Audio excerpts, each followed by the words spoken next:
Well, I don't know where to begin. I certainly want to start with thanking everybody, Leo, Flo, Michael, Rick, for all those kind words tonight. And I would ask for your patience also tonight as I try to express my appreciation as succinctly as I can. Understanding that I think, as most of you know, I've been going through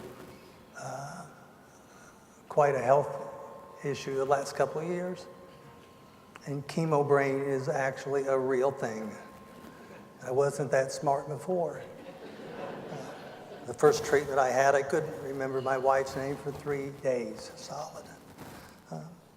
So I'll try not to wander too far off the beaten path as I express some of my thoughts. The first thing I want to do is acknowledge those people at Entergy that I'm aware of that worked so hard to make tonight happen. I know they worked very hard with the United Way folks that have already been acknowledged tonight, but it's the same usual suspects. When I worked at the company, Patty Grillbarger, Paula Mora, Kim Despo, and Colleen Gilliott.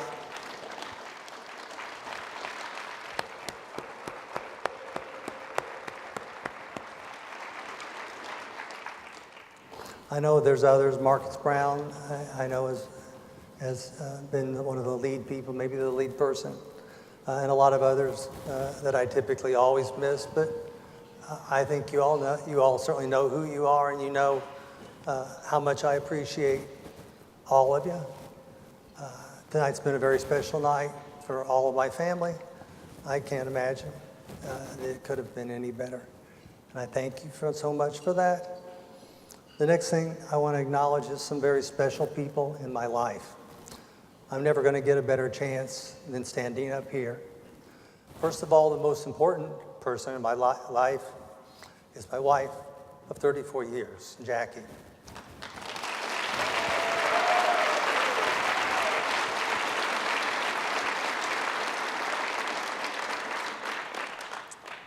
I think that applause probably says it all. If you took a poll of my family, and they're all here on my side and her side, of who the humanitarian is in our family, she would get every single vote, including mine. She's responsible for making,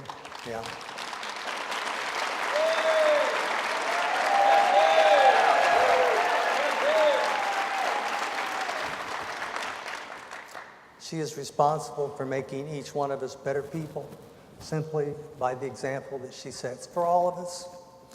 When we were dating, a good friend of mine knew us both really well. And he told me, he said, wouldn't it be great if the two of you got married and you had kids and they had your brain and her personality? I didn't take that as the compliment. He might have intended it. But my brain was smart enough to realize when I had the chance to marry up. And so I did. And our kids turned out pretty well.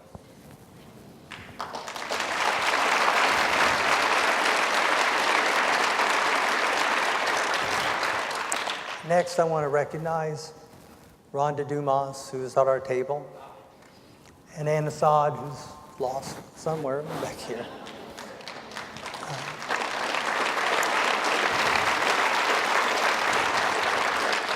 They have been part of our family almost from the day we moved to New Orleans.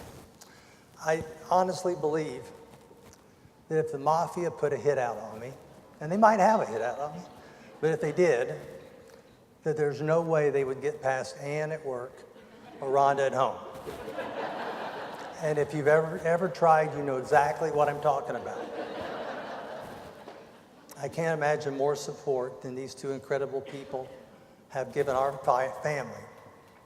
You are both appreciated and loved by everyone in our family more than you'll ever know.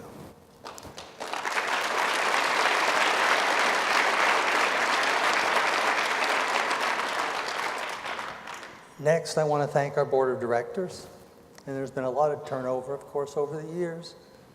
but I want to recognize their conviction to how we did business.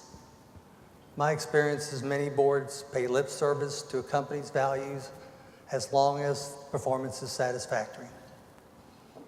Over the last few months, we've seen some extreme examples of that.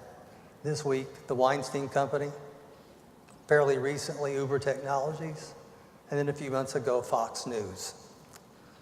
The board believed that living the values was the minimum for employment at Entergy. You didn't get a gold star for living the values. You got shown the door if you didn't.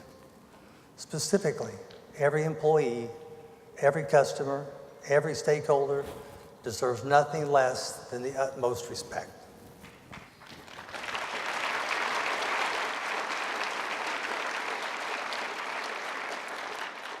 When I would screw up, and as Leo alluded to, that actually happened more than you would imagine.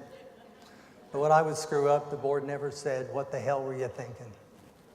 But simply, "What have we learned?" Well, Bob Luft was the chairman of the board for most of the time. Bob always said that his job was to make me the best CEO in the industry. I never got there. But in my opinion, my successor, Leo Denault, has. And I want to congratulate Leo and all the employees who have gotten Entergy to the top of the industry in some very, very difficult times. Leo, congratulations.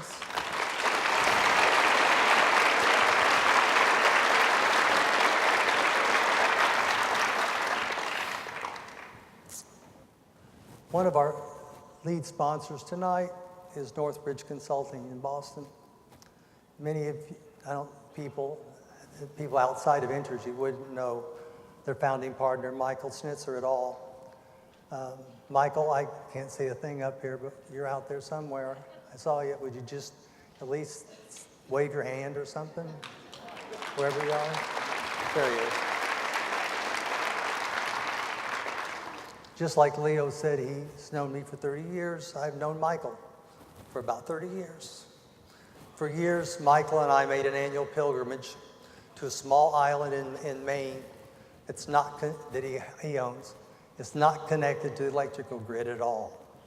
We would spend the weekend undistracted, identifying social inequities and planning what we could do over the next year, and specifically what my role would be to enhance the social justice and sustainability of our region for all of our stakeholders. And then before we would leave, we would develop a plan for the board's oversight. No one is in more demand than Michael. He's an absolutely brilliant economist trained at MIT, but most people don't know that Michael's undergrad was from Harvard in chemistry.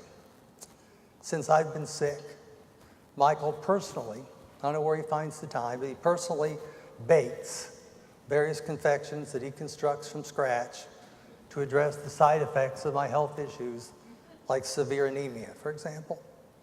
Every 2 weeks, they show up on my doorstep, Federal Express, when I get home for my treatment. And it's not just Michael, it's others. For example, like Leo's wife, Nancy, does much the same thing, illustrating that real humanitarian acts are not done for any kind of recognition, but are most often simple acts of caring and kindness that are done every day by each one of you when no one is watching, for no other reason than basic human goodness. The point is that I'm one of the fortunate ones that has an enormous support system. But Jackie and I meet people almost every time I go for treatment who have no one for support. No one except the agencies that you all fund through United Way. Until you're in a similar situation, and I hope that you never are, or your loved ones never are, you have no idea how much good your dollars do for those, as Rick said, but for the grace of God, go I. And finally, I would like to speak to why United Way's mission and their laser focus, as Rick said, matters so much. Around 240 years ago, our founding fathers created the Declaration of Independence, which is often called the most important document in human history. It announced our independence from King George's rule by identifying some 27 different grievances. It contained possibly the most perfect paragraph ever written. If not that, then certainly one of the most quoted and one of the most well-read. But given the times that we're living in, I think it's worth repeating. We hold these truths to be self-evident, that all men are created equal, that they are endowed by their Creator with certain unalienable rights, that among these are life, liberty, and the pursuit of happiness. Borrowing from great minds of over 2,000 years, from Aristotle to John Locke, it established the opportunity to pursue happiness as a natural law that all people are entitled to and no government shall ever infringe upon. Over time, it came to serve not as our grievances against the old country, but as the moral standard for the new country. The problem was, it only applied to a fraction of the population. Tocqueville was always effusive in his passion for America, but he could never reconcile the existence of slavery nor the treatment of Native Americans, saying he was pained and astonished that the freest people in the world, and we take that for granted, the freest people in the world would allow personal servitude, in a very nice way of saying it, to tarnish its glory and retard its progress. Truer words may never have been spoken, because it would be 100 years before slavery was abolished and equal rights and equal protections ingrained under the law. 200 years before the Civil Rights Act closed those little loopholes, and 150 years before women would get the right to vote. Despite its deficiencies, our forefathers understood that happiness can never be achieved without freedom. We are a nation bound together, not by a common past, as European nations are, but by a shared vision of a better world, a better future, one of justice, compassion, equality, and freedom. Roosevelt said it best in his address to Congress in January of '41, when he urged Congress to consider more assistance for the Allies in what we viewed as simply Europe's war at the time. He articulated the idea of 4 universal freedoms that all people are entitled to: freedom of speech, freedom of worship, freedom from want, and freedom from fear. Roosevelt saw freedom from fear inextricably linked to freedom from want.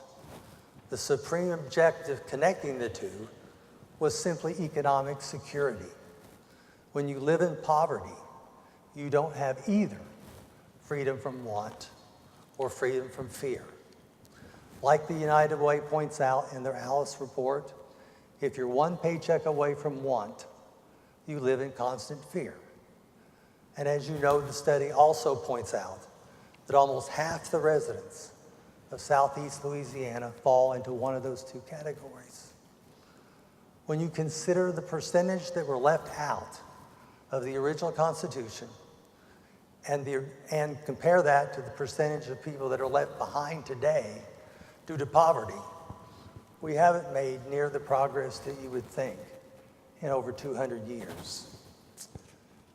Since we moved to Louisiana almost 20 years ago, I can't tell you how many times that I've heard, almost always in our nation's capital, that poverty is so pervasive along the Mississippi Delta that nothing can be done about it. Everything has been tried. It's simply part of the culture. Nothing works, and you're wasting your time. More importantly, you're wasting mine. It was also the first time that I was told by a public official that poor people don't vote, so I don't have any obligation to them. It's not the last time I would hear that one. So many things wrong with that statement to even debate it. But one thing is clear. Sustainable development, as Rick said, makes everyone better off, not just those who are living on the edge. I say that's clear. But I can tell you I did have a prominent U.S. Senator walk out of our first meeting because he didn't believe I was being truthful. I don't know if he disagreed with the premise of sustainability, but he clearly believed I had a hidden agenda that I wasn't telling him about.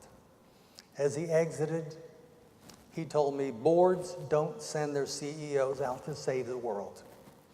Either be honest or don't come back through that door.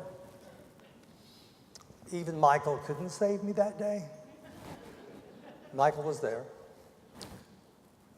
Studies showed that the U.S. has been falling behind the rest of the world in the pursuit of happiness in our society for the last 20 years.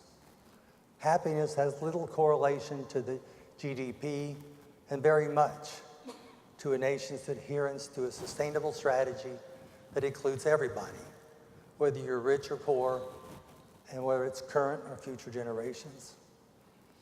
For the U.S., failings on sustainability are attributed not just to increasing wealth disparity, which is what we hear, but also healthcare concerns, deteriorating educational opportunities, influence of money in politics, and post-9/11 fears of other nationalities and social mistrust and attacks of and by our own neighbors, like we've seen at Charlottesville recently.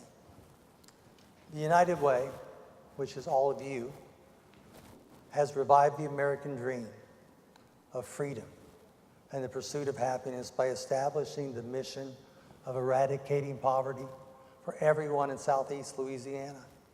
That's the most important component of sustainability. It's not an act of charity, but an act of justice. And I can tell you, and I think Rick or Michael once said it, it's also an act of courage, because not everybody's going to want to hear that message. The world itself has had no shortage of challenges. Slavery defined the 19th century. Genocide and neglect of the world's poor defined the 20th century. The moral imperative of the 21st century, when the planet will reach almost 12 billion people, is to feed and educate the world's poor and solve the growing energy and environmental clash before they become more than just a crisis of denial. I have received a lot of awards as CEO of Entergy because I was CEO of Entergy, but this is special. I'm humbled to accept this award from an organization that is absolutely committed, and you heard that tonight, to a mission that our mothers and fathers would be proud. In my case, my mother grew up orphaned in the other poorest area of the country that people say nothing can be done about it, in Appalachia. She would be proud, and that matters to me. We never get too old or too accomplished to not judge our actions, judge our lives by what would Mom think. Personally, I'm proud to accept this award on behalf of the work of a great many people that I've had the good fortune to know and to learn from over the years. And I'm happy and I'm very thankful, as Leo pointed out, that so many of them could be here tonight, including Entergy's board of directors, many employees like Earth, Wind, and Fire, who never back down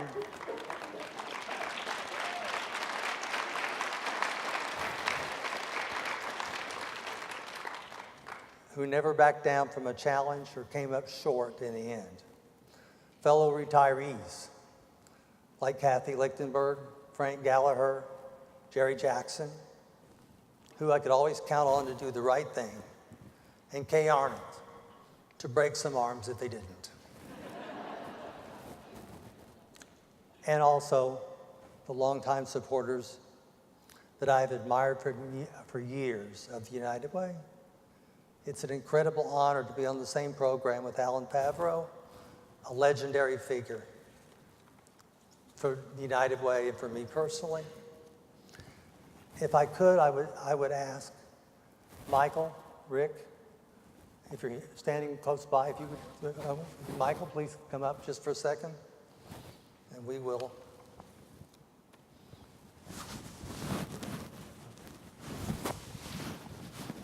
Oh, great. I would like to present this contribution to you all to get you off on the right foot as we start down this path for eradicating poverty, for... I don't have my glasses. Oh, I'm sorry. Okay. So for the next... Actually, it doesn't matter. Yeah.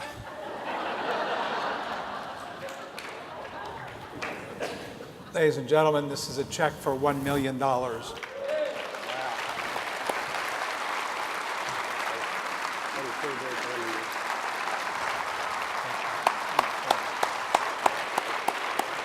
Thanks all of you for coming.